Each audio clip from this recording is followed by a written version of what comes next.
yesterday, Emerson Mnangagwa did not actually give opening remarks as he usually does. What he actually did, he only, gave a speech, and a lot of his vice presidents were thinking that what is normally done would be actually done. There was no opening remarks. We saw the pictures of ZANU-PF people going into the Central Committee meeting, and then the speech was released later, and even today the language has changed within ZANU-PF. I will be showing you this. You know, the story keeps on kicking in. Greetings and welcome on your channel, the Panic Global News. If you are watching us for the very first time, please do remember to press the red or black subscribe button so that next time when we beam live, you become the very first one to watch us. So the people who were supporting Emerson Mnangagwa's 2030 mantra, such as the Nick Mangwanas, they have actually backtracked to show that the mood within ZANU-PF is really not so good. Relations between Chiwenga and Mnangagwa are at record low. This time around, they are humbling themselves. They learned from the 2017 incident, and they see that it is almost knocking in their doors. Listen to what Nick Mangwana says. He says, "It is therefore of critical importance that we introspect," he quotes Emerson Mnangagwa, "not only with regards to our short-term activities, but also in the view of the bigger objective of ensuring that our party resoundingly wins the 2028 harmonized general elections." And they are doing so after the Central Committee meeting. And the Central Committee meeting, by the way, Emerson Mnangagwa was trying to put down fire because him and retired General Chiwenga, they came out of that meeting. And retired General Chiwenga became the leader of the Politburo meeting because there was absolutely no agenda that was tabled.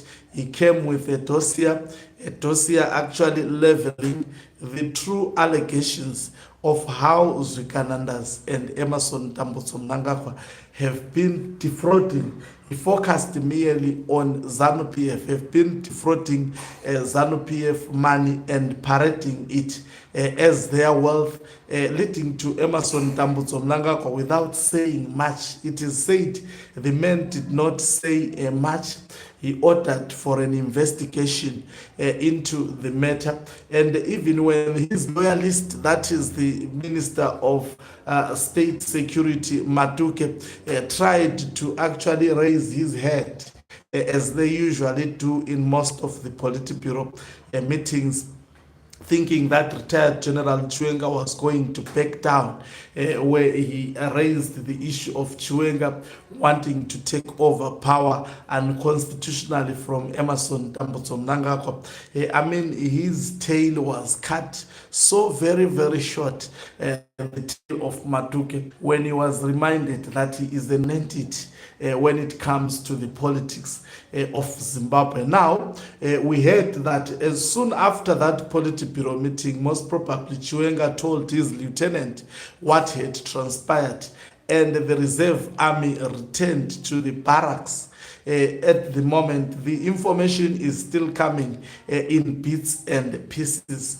So why would Mnangagwa abort those press briefings he normally does? Because those press briefings, most of the times, they would mislead people about what would be discussed in that particular meeting. Remember, he was telling us about ministers coming to report, blah, blah, blah, blah, blah, blah. That did not happen.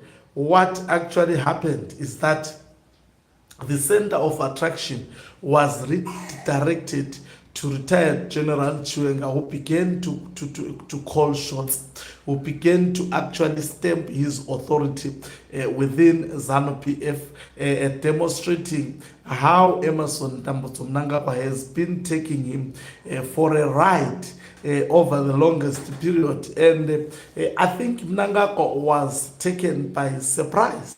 And this is why, to see that Mnangagwa is taking retired General Chiwenga seriously, I think as even the trolls, they are not saying much about 2030 at the moment. Everybody is shocked. I think yesterday was a demonstration of the fact that Chiwenga still commands a sizable number of the military personnel.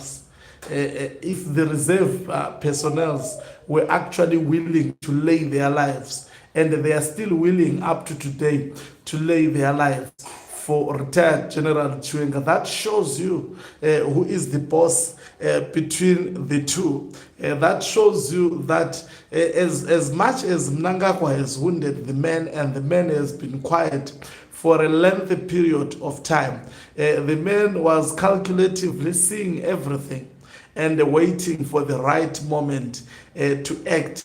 So, in simple terms, I think Mnangagwa was exposed. The reason why he did not do opening remarks, he did not have confidence. You could see even his faces yesterday, even when he was doing those opening remarks, he was trying to quell down fire. It appears it became so hot for him during the Politburo. They usually get everything. Get away with everything. It started with his birthday celebrations being celebrated. A lot of money is spent on that. Presented with a lion sculpture. To portray him as the, how Chiwenga watered down all that and reduced Emmerson Mnangagwa to nothing. It is said those who are usually trekking for 2030, they went quiet. All of them. They were actually shocked to realize who exactly is the boss and who calls the shots. So the situation is at a point of no return. Can there be reconciliation between Chiwenga and Mnangagwa at this point? Will Mnangagwa allow his lieutenants to be arrested, of which there is a pending arrest of them? What happens in the event their arrest is not effected? I think these are the points that we should really ventilate on. Thank you very much for watching us. If you are watching us for the very first time, please do remember to press the red or black subscribe button so that next time when we beam live, you become the very